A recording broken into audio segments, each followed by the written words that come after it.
Elaine Shauger here, APS, a Perfect Swing Academy. I'm the second master to Daniel R. Shauger. He is the #1 master in the whole world of golf because of his down, under, and up. Here's Daniel, your master, talking about the blueprint of the body. I want everybody to start with the short game. If you learn that half shot like Daniel R. Shauger's trainer, you'll never have to pay for lessons again. More power, more accuracy, and no more back pains. The next one is the pole and rope drill. It teaches you how to move the body in the down, and up. The next one is the Little Club DVD, the right arm movement to the right wrist movement. I interviewed Mike Austin. He said that Dan's a smart man. He'll get it on the right arm movement to the right wrist movement. See, Daniel can train anybody on the right arm movement to the right wrist movement, but he wants to put it in words in the second book. So that's a different story here.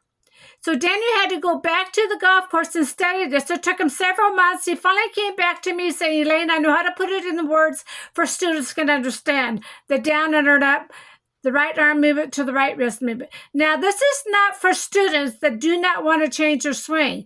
Because when you come to us, you're going to learn something completely different from the whole golf world with our down, under, and up. Here's Daniel talking about the blueprint of his swing, the down, under, and up. Daniel, the master. Hi, everybody. My name is Dan Shauger. Some of you know me from my DVDs and books. We're here at the beautiful John Wells Golf Center in Sun Valley, California, close to Los Angeles, where I teach. And what you're watching here is the first DVD of a 10 DVD lesson series. And after I've gotten literally thousands of requests from around the world to be able to take a lesson from me personally, and people are just too far away to come, and the expense is too great, I've decided to make this series of lessons so that you can learn some of the things that I learned from Mike Austin, listed for many, many years as one of America's 100 best teachers, the man who hit a 515-yard drive. Some of the things that he taught me about making power and having accuracy, combined with things that I've learned from my own many years of teaching experience. And that's where we're going to be going today. And I want to tell you right now, before we go to do anything, what it is I'm going to be starting off teaching you so that you understand how this lesson series will work.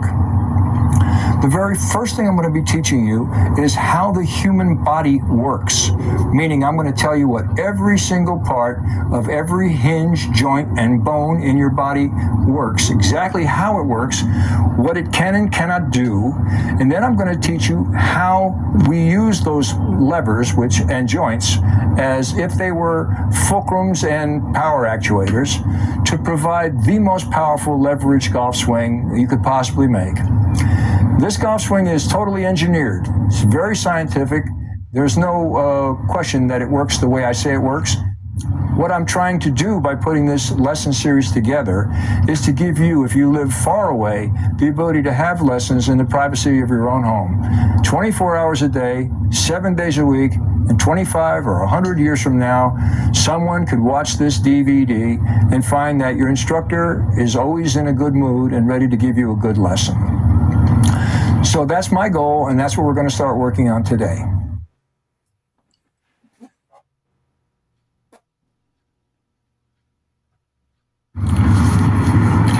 What we're going to learn today, folks, is how every single joint and hinge of our body works.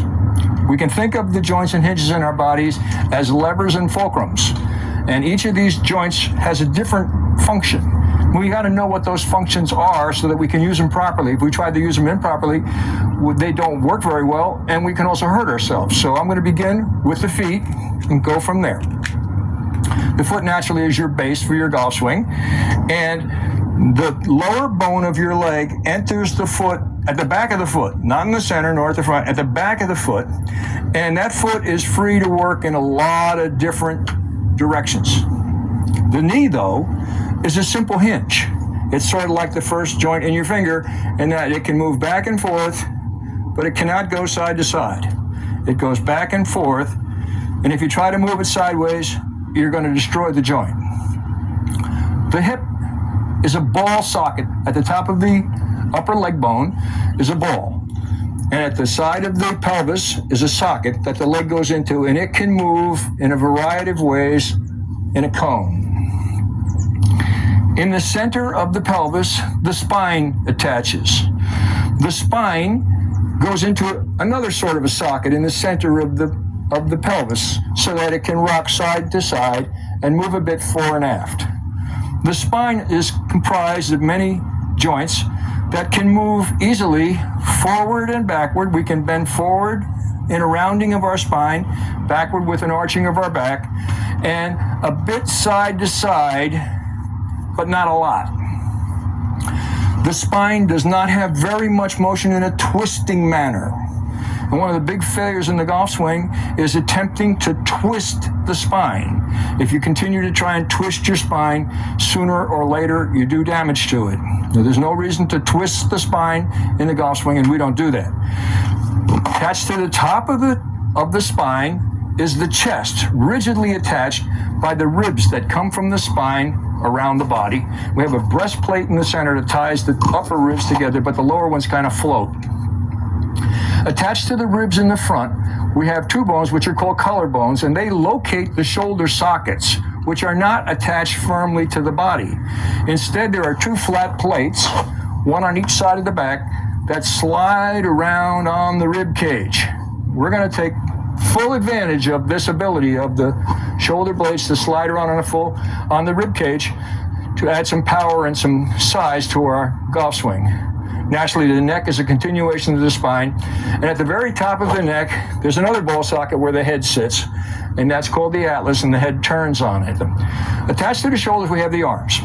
The arms have a single bone here and two bones from there down. The arm can rotate within the shoulder socket.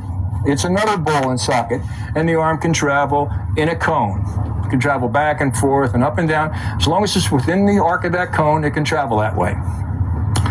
From here down in the arm, there are two bones which we can turn this way. Attached to that, naturally, we have the hands at the wrist, and they can move in all kinds of different directions. So we're going to have to learn how to control our hands, mainly because it controls the club face. We have to learn how to turn our hands into a simple type of a double-acting hinge. For our golf swing to work, we have to know what these joints do, because we're going to be using the bones and the joints of the body as levers and fulcrums to supply power to a fully leveraged machine that works from the ground up to power and control the arc of the club head and the direction of the club face. And these things are very important to understand. So if we understand these things, then we can deal with them. Assuming that you are built normally, you have an arm on each side, both of the same length, a leg on each side, both of the same length, with the same number of bones and muscles and joints in each. And because our body is symmetrical, if we make any kind of a physical action that requires the body to do something, whatever one lever does, the other lever has to do something to complement it. So in other words, if I have my arms going to the right, if my right arm goes to the right from the shoulder socket, then my left arm has to go to the right from the shoulder socket, assuming they're holding on to the same thing. In our golf swing, you're going to find that our follow-through, right-handed man's follow-through, and the left-handed man's backswing are exactly the same, with the singular exception of where the hands are on the club. So the golf swing is very symmetrical in what we do. And since it's symmetrical, whatever one lever does on one side of the body, the other lever is going to do on the other side of the body. So we're going to learn how these levers work in pairs together, but that's not the subject of this first tape. This first tape is teaching you a blueprint for how the golf swing works. And I want to start with a blueprint of the golf swing and how the golf swing works by first understanding the levers. Now, in this particular golf swing, we have several differences between the common concept of the golf swing. One of the major differences is that we do not want the head moving all around in this golf swing. In order to have balance, one of the most important things to know about balance is you have balance as long as your head is between your feet. The second your head starts moving around, you lose your balance. So in order to have great balance, we need to have the head stable in one place. In order to keep the head stable in one place while making a rotary motion with our golf swing, we need to understand the swing circle center.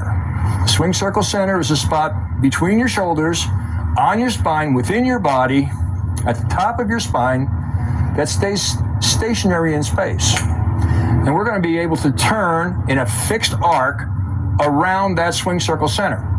And since our arms never grow, and the club remains the same size, it doesn't gain in length, if we can keep this swing circle center stationary, then we can return to that golf ball very consistently.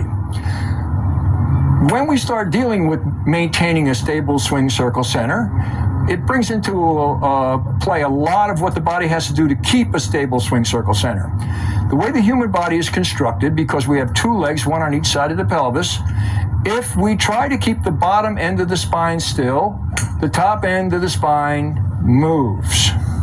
If we want to keep the top end of the spine still, the bottom end of the spine has to move. When we do that, we can shift our weight from one leg to the other without having to move our head. It's extremely important. We got to keep that swing circle center stable and in one place. There are multiple reasons for that. One of the single most important reasons for a stable swing circle center is that here I'm moving my hand. You can see I'm moving it quite a lot, and the keys are not really going very fast. I'm having a lot of physical motion to try to make the keys spin, and they're not going very fast. But as my hand becomes stiller and stiller, the closer it can be to staying in the same place, the faster these keys can go. So we need to learn how to keep this still so we can make a really good balanced circle around this center.